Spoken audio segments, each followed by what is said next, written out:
অতি গুরুত্বপূর্ণ 5টা আমলের কথা বলবো ইনশাআল্লাহ। কয়টা আমল?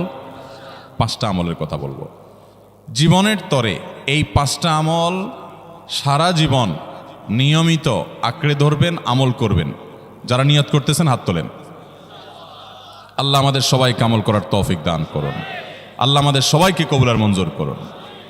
নাম্বার 1, সবচেয়ে বেশি যেটা করতে হবে পরিমাণে, জুমার দিন, জুমার রাত, বৃহস্পতিবার সন্ধ্যা থেকে নিয়ে শুক্রবার সন্ধ্যার আগ পর্যন্ত পরিমাণে সবচেয়ে বেশি করতে হবে যে আমলটা, সেটা হলো দুরূদ শরীফের আমল। কিসের আমল? ভাইরা, দুরূদ এমন একটা আমল, আপনি যদি শুধু দুরূদের এই আমলটাকে আঁকড়ে ধরেন, সবসময় আপনার মুখ দিয়ে দুরূদ বের হতে থাকে, পড়তে থাকেন, তো নবী করিম সাল্লাল্লাহু আলাইহি সাল্লামের ভাষ্য অনুযায়ী, তার ওয়াদা অনুযায়ী, ইদান তুকফা হাম্মুক ওয়া তুগফার যামবুক, তোমার যত পেরেশানি আছে নবী সাল্লাল্লাহু আলাইহি সাল্লাম বলেছেন, এই সব পেরেশানি দূর করার জন্য এই দুরূদের আমলটা যথেষ্ট হবে ইনশাআল্লাহ। এবং গুনাহ মাফের জন্য এই দুরূদের আমলটা কি হবে? যথেষ্ট হবে। নবী করিম সাল্লাল্লাহু আলাইহি সাল্লাম বলেছেন, মান সাল্লা আলাইয়া মাররাতান সাল্লাল্লাহু আলাইহি আশরা, যে ব্যক্তি আমার প্রতি একবার দুরূদ পাঠ করবে, আল্লাহ রাব্বুল আলামিন তার প্রতি 10 বার রহমত নাজিল করবেন। কয়বার রহমত নাজিল করবেন? আপনার জীবনে 10টি জায়গায় খুব ক্রাইসিসে পড়ে গেছেন, কোনো জটিল সিচুয়েশনে মুখোমুখি হয়ে গেছেন, বিপদের মধ্যে পড়ে গেছেন, ওই জায়গায় আল্লাহর রহমত পাবেন। এরকম একবার দুরূদ পাঠ করবেন, হক আদায় করে যথাযথভাবে মহব্বতের সাথে 10 করবেন। নবী করিম সাল্লাল্লাহু আলাইহি ওয়াসাল্লাম বলেছেন, আকসিরু আলাইয়া মিনাস সালাতি মিন ইয়াউমিল জুমআতি ওয়া লাইলাতিল জুমআহ, তোমরা জুমার দিন এবং জুমার রাতে আমার প্রতি বেশি বেশি দুরূদ পাঠ করবে, দুরূদ প্রেরণ করবে।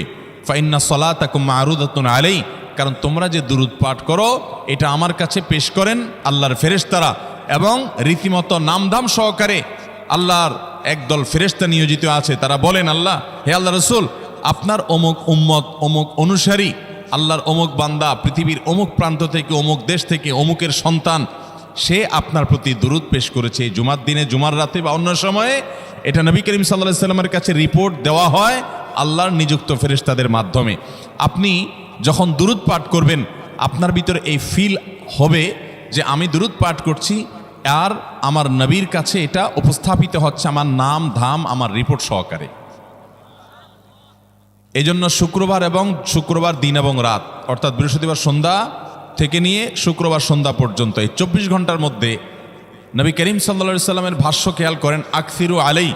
ওলামা একরাম জানেন, নবী আলাইহিস সালাম সাধারণত কোনো আমল পরিমাণে বেশি করতে বলতেন না।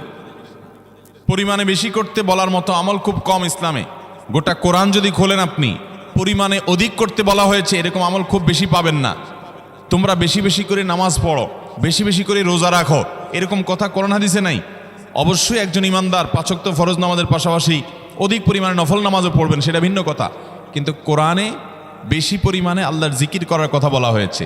আর নবী করিম সাল্লাল্লাহু আলাইহি সাল্লাম বৃহস্পতিবার সন্ধ্যা শুরু হলে শুক্রবার সন্ধ্যার আগ পর্যন্ত বেশি পরিমাণে করতে বলেছেন যে কাজটা, সেটা হলো দুরূদ শরীফের আমল।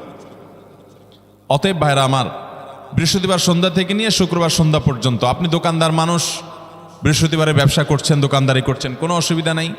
আপনার অবসর সময়গুলোতে মুখ দিয়ে দুরূদ পড়তে থাকবেন। দুরূদের মধ্যে সবচেয়ে শ্রেষ্ঠ দুরূদ হলো নামাজে যেটা পড়েন, দুরূদ ইব্রাহিম। আল্লাহুম্মা সাল্লি আলা মুহাম্মদ ওয়া আলা আলি মুহাম্মদ কামা সাল্লাইতা আলা ইব্রাহিম ওয়া আলা আলি ইব্রাহিম ইন্নাকা হামিদুম, আল্লাহুম্মা বারিক আলা মুহাম্মদ ওয়া আলা আলি মুহাম্মদ কামা বারাকতা আলা ইব্রাহিম ওয়া আলা আলি ইব্রাহিম ইন্নাকা হামিদুম। তাহলে দুরূদের এই আমলটা, এটা করার জন্য আল্লাহ তাআলা এমন সহজ করে দিয়েছেন যে ওযুর প্রয়োজন নাই। আপনার ওযু নাই, তারপর আপনি দুরূদ পাঠ করতে পারবেন। এবং আপনি এই বড় দুরূদ পড়ার মতো সময় নাই, তো আপনি একবারে সবচেয়ে সংক্ষিপ্ত দুরূদ পড়েন সাল্লাল্লাহু আলাইহি ওয়াসাল্লাম, তাতেও দুরূদ পাঠের সওয়াব পাবেন। চেষ্টা করব তো ইনশাআল্লাহ।